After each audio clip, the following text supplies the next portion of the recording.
Boa tarde. Venho dar as boas-vindas aos participantes da oitava reunião anual de iniciação científica e segunda reunião anual de iniciação em inovação e desenvolvimento tecnológico da Universidade Federal Rural do Rio de Janeiro. Meu nome é Bianca Castro, eu sou professora do Departamento de Administração Pública do Instituto de Ciências Sociais Aplicadas da mesma universidade, da Universidade Federal Rural do Rio de Janeiro. Também estou coordenando a grande área de Ciências Sociais Aplicadas do presente evento, juntamente com as professoras doutoras Janaína Machado Simões e Luciane da Costa Moas. Vamos iniciar a terceira sessão de apresentações orais da grande área de Ciências Sociais Aplicadas. Cada sessão terá duração de 1 hora, com apresentações de vídeos pôsteres de 3 minutos cada. A lista de apresentação desses vídeos está disponível no site do evento e aqui no chat do vídeo. O autor do trabalho e o seu orientador precisam estar presentes na sessão de sua respectiva apresentação. Os avaliadores, aqui presentes, farão uma pergunta para cada autor pelo chat, bem como realizarão a avaliação dos trabalhos após a apresentação de cada vídeo. O nome dos avaliadores que estarão conosco nessa sessão são Dan Gabriel Donofre Cordeiro e Maria Gracinda Carvalho Teixeira, além da minha atuação como avaliadora. Aproveitamos a oportunidade para agradecer a todos os avaliadores, tanto pela avaliação dos resumos, quanto por sua participação na avaliação dos vídeos pôsteres de hoje. Muito obrigada. Dentre os presentes, quem também quiser fazer perguntas para os autores, sugerimos que façam pelo chat. Temos certeza que eles terão prazer em respondê-los. Outra informação importante para os autores: vocês precisarão responder as perguntas dos avaliadores pelo chat. Lembrem-se, os melhores trabalhos serão premiados ao final do evento, e um dos requisitos para essa premiação é responder as perguntas dos avaliadores pelo chat. Além disso, pedimos que todos os presentes preencham a lista desta sessão, a lista de presença desta sessão, cujo link segue no chat do vídeo. Bom evento para todos. Obrigada.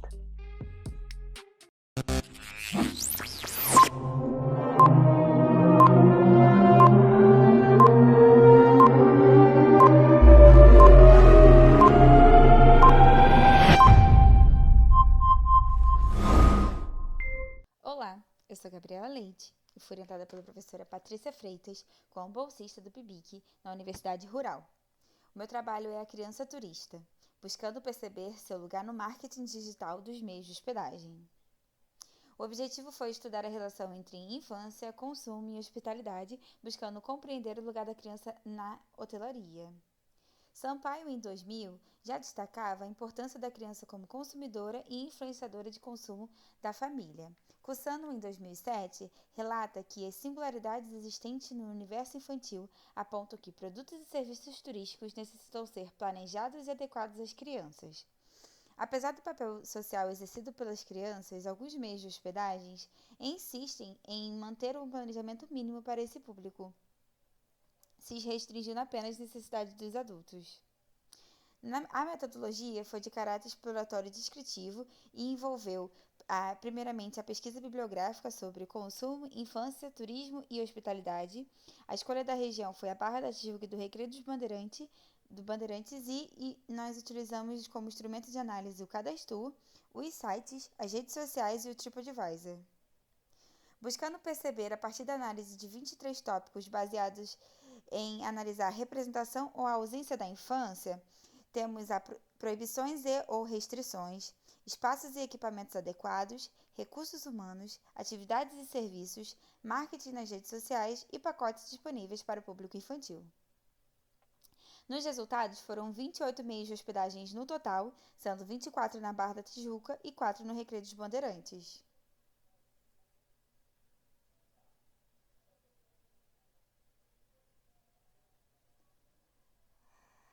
Nós analisamos a ausência de equipamentos e espaços, que totalizou 57,15%, recursos humanos, sendo 82%, e atividades e serviços, com 85%. Nós também encontramos dois tipos de ofertas de eventos para crianças, que foi a festa do pijama e a festa de aniversário. Nas considerações finais, embora tenham sido possível identificar diversos estudos onde a criança é reconhecida como consumidora de produtos e serviços para si, influenciadora nas decisões de compras familiares e como consumidora futura, em nossos estudos percebemos que são poucas as pesquisas que focam seus interesses no consumo de produtos e serviços turísticos e hoteleiros destinados à criança, quando são sob a perspectiva dos adultos. Não podemos afirmar que os meios de hospedagem da Barra da Tijuca e do Recreio dos Bandeirantes não ofertam seus serviços para as crianças, mas podemos apenas reforçar que as suas ações de marketing digital, as crianças estão muitas vezes invisibilizadas. Aqui está alguma das nossas referências bibliográficas e obrigada pela atenção.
Olá, meu nome é Ana Carla Carvalho dos Santos, eu sou discente de Administração Pública da Universidade Federal Rural do Rio de Janeiro e estou aqui para falar sobre os atores e funcionamento do Conselho de Gestão do Patrimônio Genético.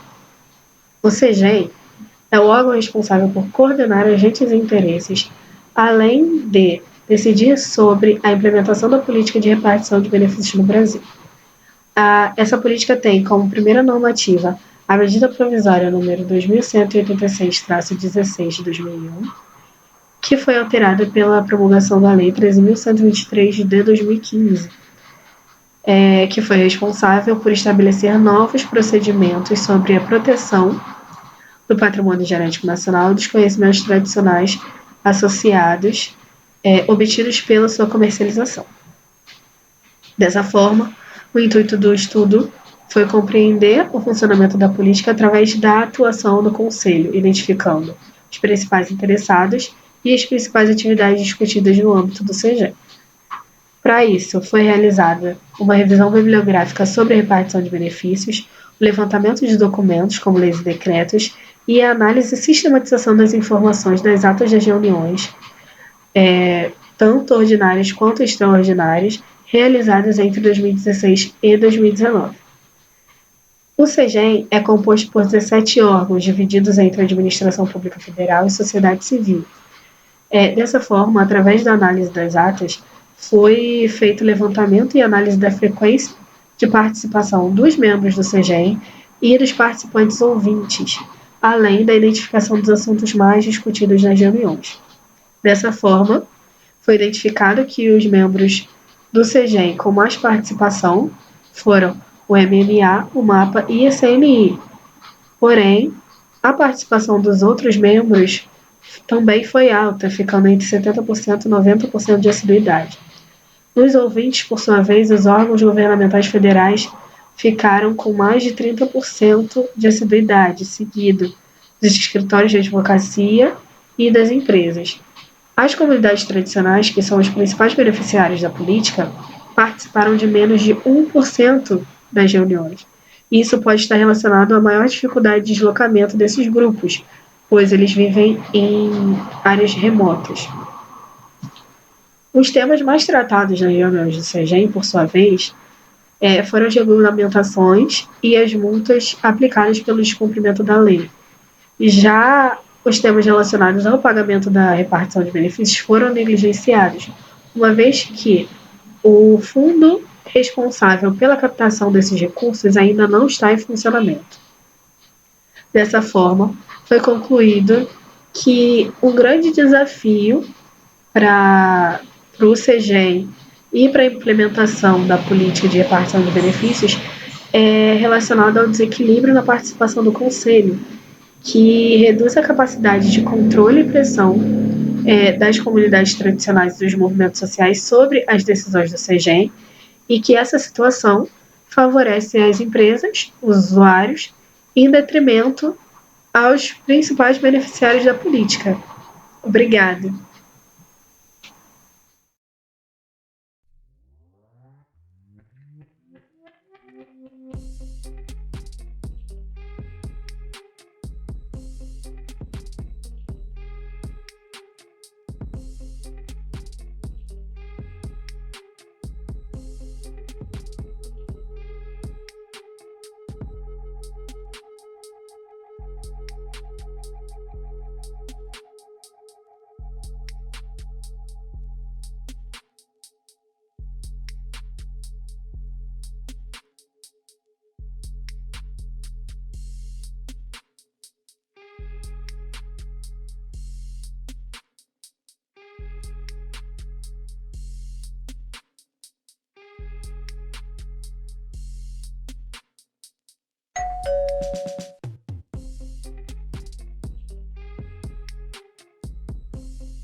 Olá, meu nome é Brenda Evelyn Monte Barreto e hoje estarei falando a respeito do trabalho intitulado Festas e Quadrilhas da Baixada Verde, as expressões da cultura popular fluminense, sob a orientação da professora doutora Elis Regina Barbosa Anjo. Uma breve introdução. As festas têm a sua origem na tradição pagã dos povos da Europa, Ásia e África, que festejavam as divindades protetoras da fertilidade e da colheita quando se aproximava a chegada do verão do hemisfério norte. Já a quadrilha é uma dança de origem europeia, e ela é introduzida no Brasil com a vinda da corte real portuguesa. Já as festas elas foram introduzidas pelos portugueses durante a colonização. Bom, na Baixada Verde foram mapeadas 44 quadrilhas e 43 festas, entre elas quadrilhas que dançam profissionalmente e quadrilhas que dançam apenas por diversão. Os objetivos gerais: mapear e inventariar as quadrilhas e festas juninas da Baixada Verde, compreendendo os municípios de Belfor Roxo, Duque de Caxias, Japeri, Magé, Mesquita, Nova Iguaçu, Queimadas, São João de Meriti e Seropédica. Os objetivos específicos: compreender de que maneira as quadrilhas juninas se formam, entender o papel dos grupos, o levantamento histórico, documental e iconográfico, elaboração de materiais para futuras exposições virtuais e presenciais. Bom, a metodologia foi a pesquisa bibliográfica, sites de busca, mídias sociais e entrevistas. Aqui mostra o quadro com todas as quadrilhas juninas que continuam em atividade, que foram mapeadas, e esse é o quadro das festas juninas. As considerações finais: a impossibilidade de realização de pesquisa em campo devido ao período pandêmico, comprometendo assim o objeto de pesquisa, a dificuldade de contactar quadrilheiros para a obtenção de informações, escassez de material bibliográfico, iconográfico, histórico e documental. Notamos também a extinção de quadrilhas e festas juninas, tendo como principais fatores a violência urbana e a falta de incentivo das secretarias de cultura, grupos juninos como um instrumento de transformação social. Bom, com o fim do projeto de pesquisa acabamos por transformá-lo em um projeto de extensão que se intitulará Exposição dos Grupos de Quadrilha do Estado do Rio de Janeiro, Baixada Fluminense e seu patrimônio imaterial. Fizemos também 2 importantes parcerias para a continuação do projeto, uma com o autor do livro História e Memória da Cultura Junina do Rio de Janeiro, André Moreira, e outra com Milton Luiz, pesquisador e idealizador do site Cultura Junina do Rio de Janeiro. Aqui estão as referências bibliográficas. Obrigada.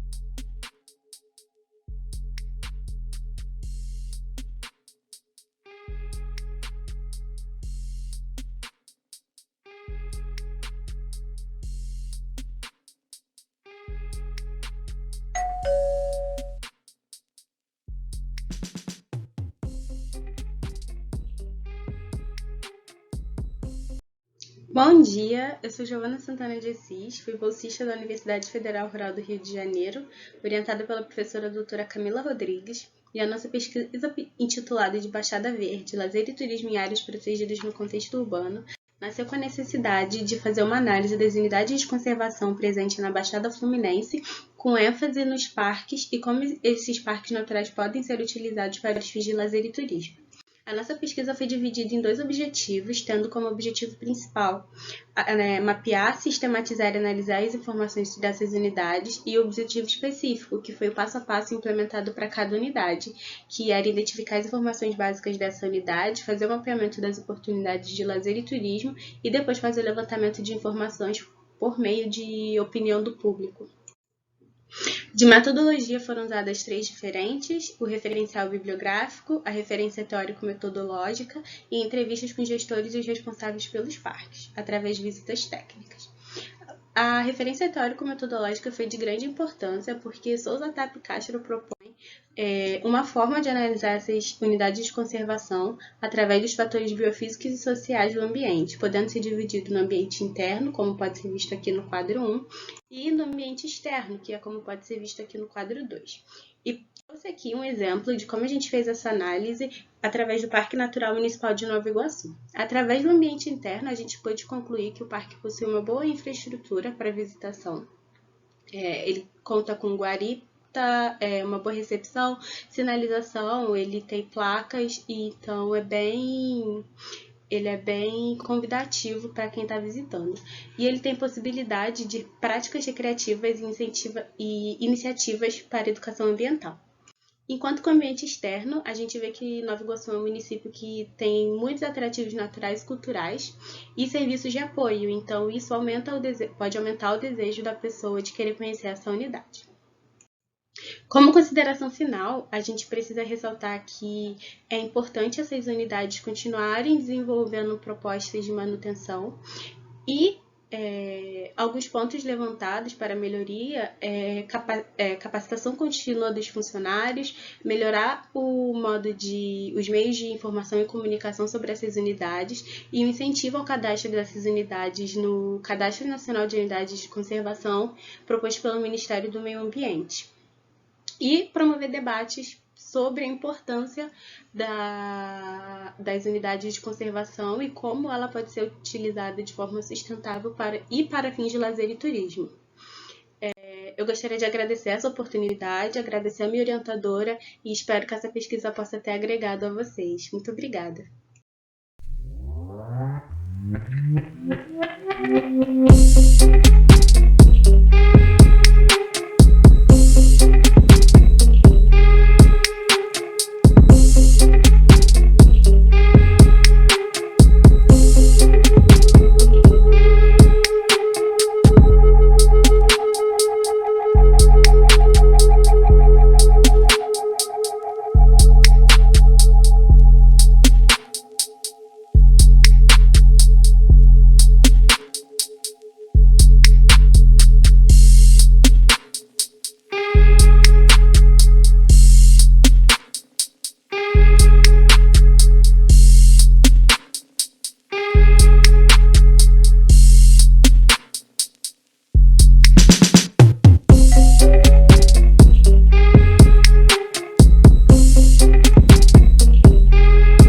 Parte da premissa de que não tem como você desvencilhar o aspecto cultural da violência contra a mulher. E quando você faz isso, você está perdendo uma grande interpretação em relação ao perfil socioeconômico das mulheres que podem ser afetadas pela violência. Na análise de dados do Estado do Rio de Janeiro, com o Instituto de Segurança Pública, a gente consegue analisar um aspecto interseccional dentro da violência contra a mulher no Estado do Rio. O que é esse aspecto interseccional? É a capacidade de determinadas características sociais, econômicas ou raciais influenciarem na questão da violência contra a mulher. E aqui a gente pode ver que a taxa de letalidade entre mulheres pretas e pardas é muito maior que a taxa de letalidade entre as mulheres brancas. Entretanto, quando a gente olha nos números de denúncias no geral, incluindo os homicídios e feminicídios, a gente ainda percebe uma maioria de mulheres brancas que têm uma capacidade maior de denunciar casos de violência contra a mulher. Isso demonstra que mulheres negras e pardas têm menos oportunidade na questão da denúncia. Esse gráfico foi retirado do dossiê Mulher, também produzido pelo Instituto de Segurança Pública, e ele demonstra como que a diferença entre o estupro de mulheres acima de 18 anos e o estupro de vulnerável é muito grande. E é interessante esse gráfico pelo fato de que a taxa de denúncia de violência sexual ela cresce no Rio de Janeiro. Isso é muito importante, porque esse crescimento pode significar uma diminuição da subnotificação. Entretanto, esse crescimento ele está atrelado diretamente ao estupro de vulnerável. Então, aqui é mais uma comprovação de que no Rio de Janeiro há uma tendência maior de meninas de 0 a 17 anos serem vítimas desse crime. Quando a gente foca apenas no aspecto punitivo da violência contra a mulher, a gente está deixando de lado toda a questão social e cultural que é provocada pela desigualdade de gênero que está presente na nossa sociedade. Então, é como se a gente padronizasse a maneira com que as mulheres sofressem a violência contra a mulher. Que, como a gente viu na realidade com os dados que foram apresentados, não é bem assim. Existem recortes sociais, culturais, educacionais, raciais, regionais, entre vários outros que podem influenciar na maneira com que a mulher se torna vítima de violência. Formular uma política pública a partir dessa análise interseccional é muito relevante, porque vai permitir criar perfis socioeconômicos de mulheres diferentes e assim tornar a política pública um pouco mais complexa e menos reativa.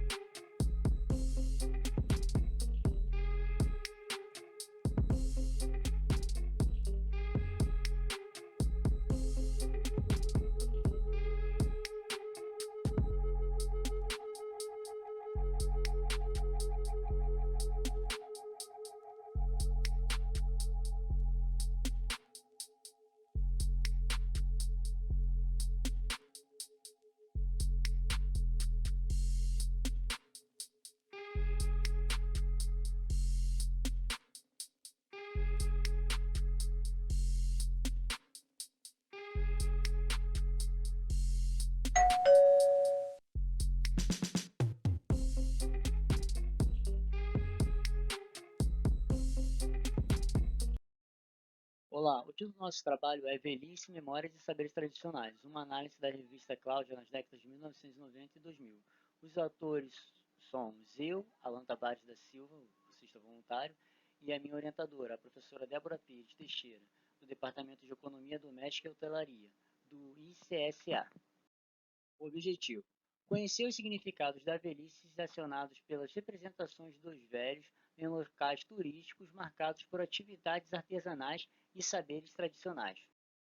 Metodologia: pesquisa com delineamento qualitativo, longitudinal e de caráter documental, realizado na revista Cláudia, de 1997 a 2010. Foram selecionadas 5 reportagens que atendiam ao objetivo da pesquisa.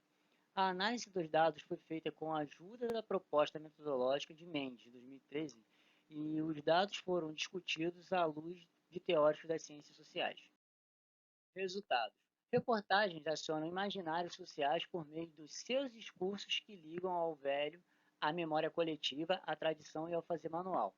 Na análise discursiva foram encontrados trechos associados a essas noções como tradição dessa cor, trabalho milenar artesanal e caro, tradições preservadas, tornou-se uma instituição de seu país e o único artesão que conhece todos os segredos da manufatura, apego às tradições. Continuando os resultados. As reportagens também incorporam ideias produtivas atuais sem vínculo com o processo de aposentadoria, que são associados à noção de envelhecimento ativo, OMS, e ao novo velho, ou seja, aquela parcela da população idosa que permanece com saúde, disposição e interesse em manter suas atividades, sejam elas sociais ou laborativas. Os textos estavam acompanhados de imagens que reafirmam as concepções acionadas pela revista, formando um monodiscurso. Considerações finais. Por se tratar de locais marcados pela atividade turística, os conhecimentos acumulados, os saberes tradicionais e o fazer manual preservados pela atuação desses velhos representam um incremento na oferta turística, marcada pelos aspectos culturais. Há incentivo econômico e social para que tais sujeitos permaneçam envolvidos nas atividades que desenvolveram ao longo de seu curso de vida. Então, nossas referências principais aqui, nossos contatos, e obrigado a todos, a todas, a todos pela atenção.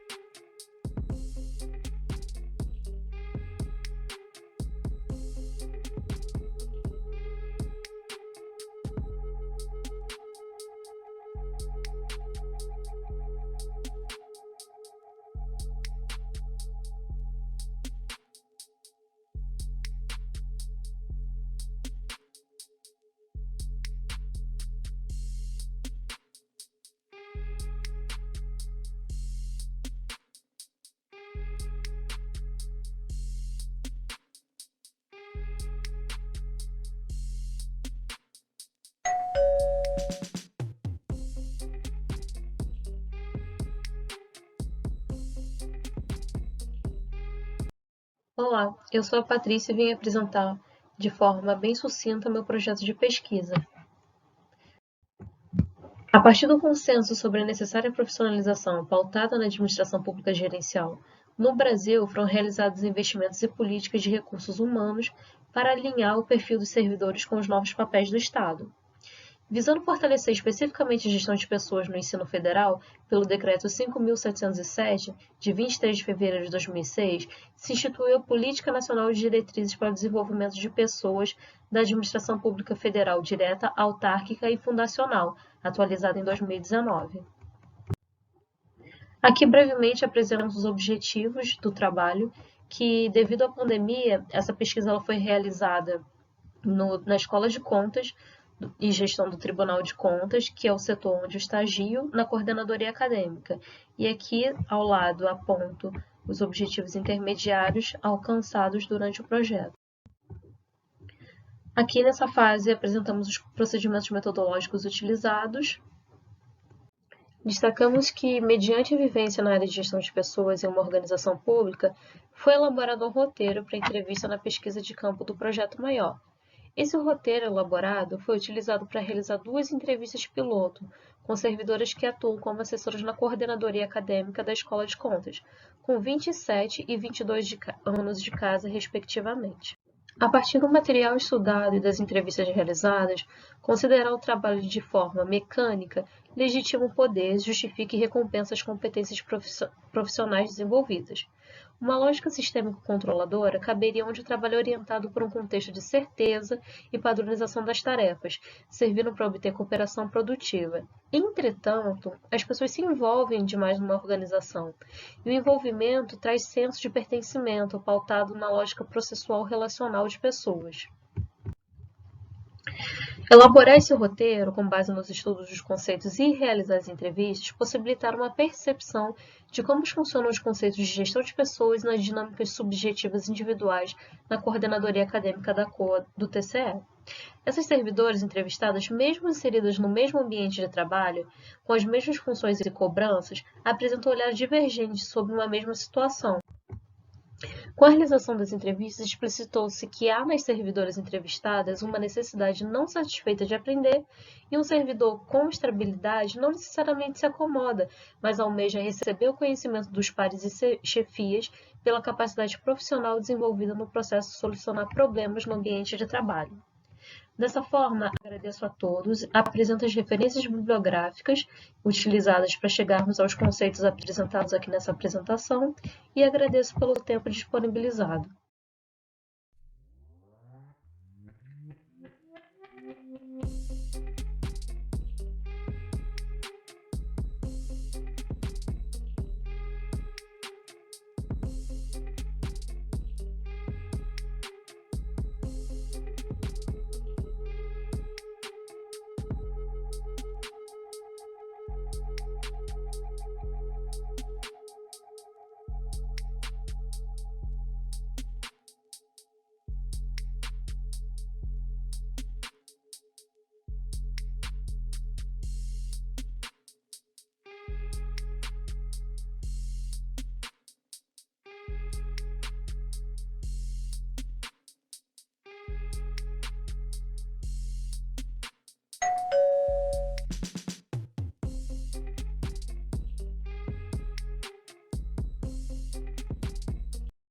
Olá, meu nome é Priscila Almeida de Oliveira.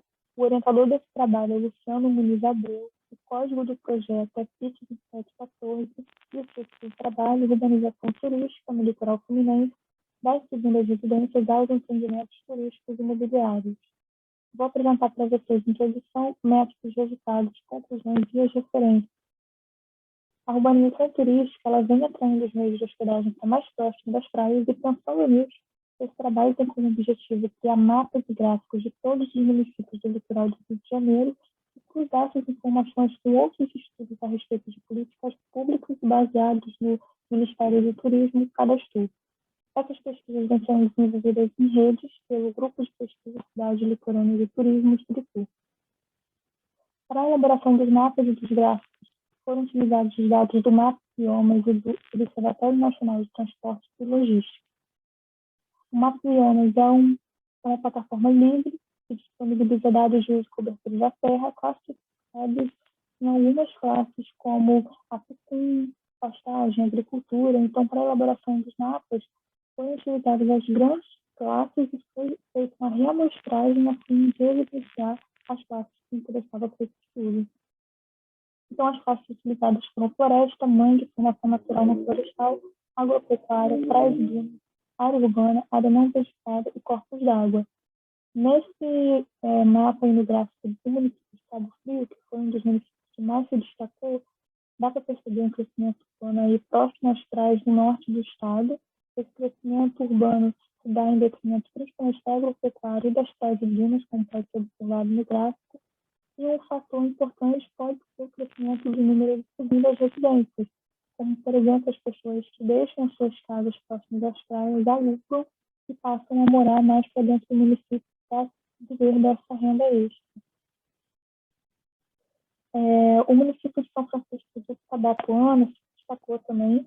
Em 2000 quase não tinha aí área urbana e essa área urbana ela vem se expandindo próximo ao litoral, aí, como dá para perceber no mapa de 2019. Também em detrimento da agropecuária e das praias e dunas. Outros municípios que se destacaram tiveram um comportamento parecido com esses dois que mostrei, foi a Armação de Búzios, Casimiro de Abreu, Maricá e Rio das Ostras.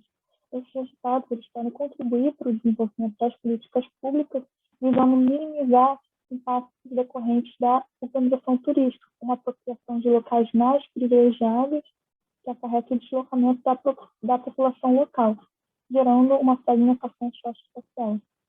Essas foram as referências utilizadas nesse trabalho. Muito obrigada.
Meu nome é Carolina e hoje eu venho apresentar o artigo que tem como tema Procedimentos Operacionais Padrão, o POP, um estudo em um empreendimento social extra-hoteleiro.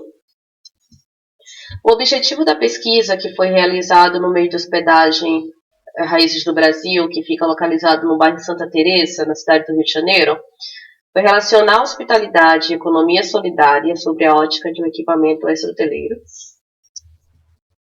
A abordagem teórica, utilizamos as reflexões de Aníbal Quijano, 2007-1998, e Vasque, 2017, que destacam aspectos como solidariedade consciente, organização do processo de trabalho como base na necessidade integral do grupo, e a questão do trabalho e não do capital, como eixo organizador do processo. Bene, 2004, que acredita na importância do conceito de experiência, tanto na teoria quanto na gestão e planejamento do turismo, por ser possível a transmissão da promessa de uma memorável experiência de viagem que é única, associada à destinação. E Leslie, 2000, que reitera que a hospitalidade requer do anfitrião demonstrações de generosidade, do desejo de agradar para com seu hóspede, havendo respeito com ele como indivíduo. Na metodologia, utilizamos a abordagem qualitativa e um método de estudo de caso único. Além disso, este estudo se caracterizou como exploratório e descritivo, utilizando-se da pesquisa bibliográfica, entrevista e análise de dados primários. No primeiro momento, a busca na base de dados Scopus. No segundo, a análise de documentos sobre o fluxo de hóspedes no período do ano de 2019. E no terceiro, análise de avaliações dos hóspedes sobre a hospedagem no Raízes do Brasil, nas plataformas digitais, do Booking.com e TripAdvisor. Resultados e discussão. A média da avaliação do Booking foi de 8,6 de 10 e no TripAdvisor foi de 4 de 5, sendo 12 e 3 avaliações respectivamente. E essas referem-se sobretudo à hospitalidade e acolhimento nos serviços de alimentação e hospedagem, promoção do compartilhando de experiências e vivências por meio da ambientação, da alimentação, atividades culturais e no atendimento a clientes. As avaliações 1, 2, 4, 5, 6 e 7 contribuíram para a interpretação de que o Raízes do Brasil sim é um lugar hospitaleiro e acolhedor. Hospedagem, a estrutura do local e o atendimento dos trabalhadores foram os itens mais bem avaliados. E além de uma flexibilização na relação hóspede e empreendimento, uma vez que a dinâmica da hospedagem incorpora práticas de autogestão para o funcionamento do espaço. Por fim, considerações finais. O Raízes do Brasil vai além da oferta de hospedagem. A hospitalidade e o acolhimento nos serviços de alimentação e hospedagem fazem do espaço um lugar de compartilhamento e troca de experiência e vivência entre hóspede e anfitrião. Os trabalhadores do espaço Raízes do Brasil desenvolvem a hospitalidade e a prestação de serviços baseado no compartilhamento de vivência a partir de uma lógica de cooperação e de reciprocidade. Hospitalidade doméstica versus hospitalidade comercial. A implementação da economia popular no espaço Raízes do Brasil fomenta a cooperação e solidariedade como meios para que o empreendimento funcione.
Olá, meu nome é Natasha Corrêa Guerra, sou autora do trabalho Percepções de Viajantes Brasileiros sobre o Turismo, Achados e Impressões Finais da Pesquisa. O trabalho teve como coautora Jamile Monteiro Marques e orientação da professora doutora Elga Batista da Silva. O enoturismo é uma atividade turística que está ligada à uva e vinho e é um tipo de turismo considerado importante para o desenvolvimento de uma região. Portanto, o objetivo deste trabalho foi avaliar o grau de satisfação por parte dos enoturistas e a sua percepção quanto ao enoturismo ser capaz de fomentar o desenvolvimento local. O trabalho foi realizado através de um formulário online contendo 22 perguntas que envolviam opiniões sobre o turismo, como informações, demanda e preferência, e também sobre as vinícolas. O formulário foi divulgado através de redes sociais. Obtivemos ao todo 174 respostas, onde 87,9% já viajaram por conta da visitação de vinícolas, 67% concordaram totalmente pela satisfação com o atendimento recebido, que envolvia a estrutura do estabelecimento como um todo, tendo 42% de confirmação, momento da degustação, com 23%, e informações transmitidas durante a visitação, com 26%. Relacionado à sua demanda, 57% visitaram vinícolas tanto no Brasil quanto em outros países, 22% somente no Brasil e 21% somente fora do Brasil. Relacionado ao seu grau de insatisfação, obtivemos relatos sobre as dificuldades de agendamento, carência de empenho por parte dos guias, indelicadeza durante o atendimento e preços elevados para a realização da visitação. No que se diz ao seu desenvolvimento local, 91% concordam totalmente que o turismo é capaz de auxiliar no desenvolvimento de uma região e 94% concordam totalmente que essas visitações fortalecem o setor turístico de uma região. Sendo assim, foi perceptível uma valorização de conteúdo formativo por parte dos enoturistas, que há uma exigência maior relacionada à qualidade de seus serviços oferecidos e da sua importância relacionada à contribuição do desenvolvimento local de uma região vitivinicultora. E que também seria interessante, por parte das vinícolas, uma maior propaganda sobre o seu enoturismo. Aqui estão as nossas referências e um muito obrigada.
Olá, meu nome é Natália de Souza Mendonça e eu vou apresentar o trabalho intitulado Rádios na Baixada Fluminense, a construção cidadã em emissoras livres e comunitárias.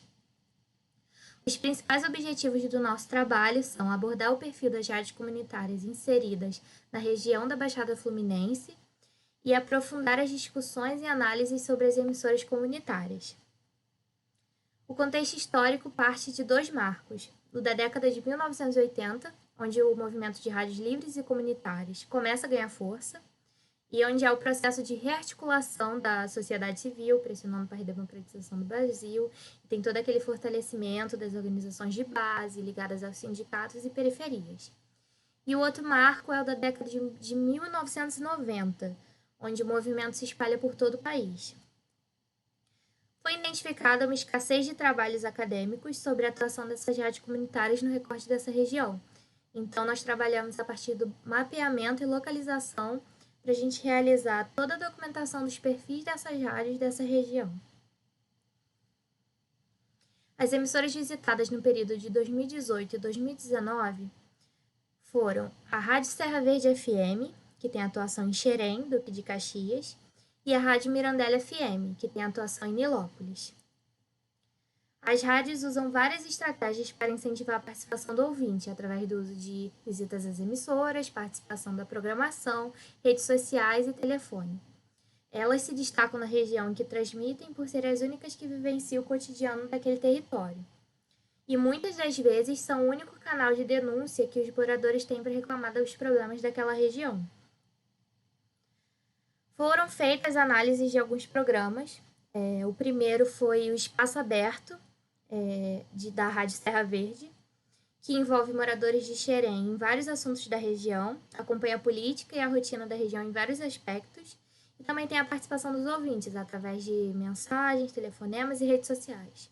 O outro programa é o A Vida é Muito Mais, da Rádio Mirandela, que foi produzido durante o distanciamento social na pandemia. Ele foi transmitido via rede social com o objetivo de mostrar a cultura e o humor da região, com dicas sobre diversos assuntos como saúde, negócio e educação. Para a análise dos programas foi utilizada a análise do discurso com o uso do conceito de contrato de comunicação de Patrick Charrodot. As emissoras têm um forte apelo junto à comunidade, pois é por meio delas que as pessoas acessam seus direitos e recorrem às resoluções de problemas nos lugares em que se encontram e vivenciam as produções culturais das cidades da Baixada. Então, é uma questão de uma articulação conjunta, tanto das pessoas que estão por trás da organização da rádio comunitária, como da contribuição dos ouvintes dessa rádio. Para a construção do trabalho, nós realizamos entrevistas, audições e análise dos programas das emissoras. Foi verificada como se dá a prática de cidadania nas duas emissoras e o tipo de participação que os ouvintes possuem nas rádios. Nós usamos Cecília Peruso e o José Ignácio Lopes Vigil para a abordagem do conceito de rádios comunitárias. O trabalho faz parte do projeto de pesquisa submetido ao SIGA-A sob o código PIH 1308-2019, com palavras-chave rádios comunitárias, cidadania e Baixada Fluminense. Autoras Sandra Sueli Garcia de Souza e Natália de Souza Mendonça.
Gostaríamos de parabenizar todos os autores dos vídeos pôsteres apresentados, bem como seus orientadores. Aproveitamos e agradecemos mais uma vez a participação de todos nessa sessão da grande área de Ciências Sociais Aplicadas da 8ª Reunião Anual de Iniciação Científica e 2ª Reunião Anual de Iniciação em Inovação e Desenvolvimento Tecnológico da Universidade Federal Rural do Rio de Janeiro. Muito obrigada pela participação de todos. Até a próxima!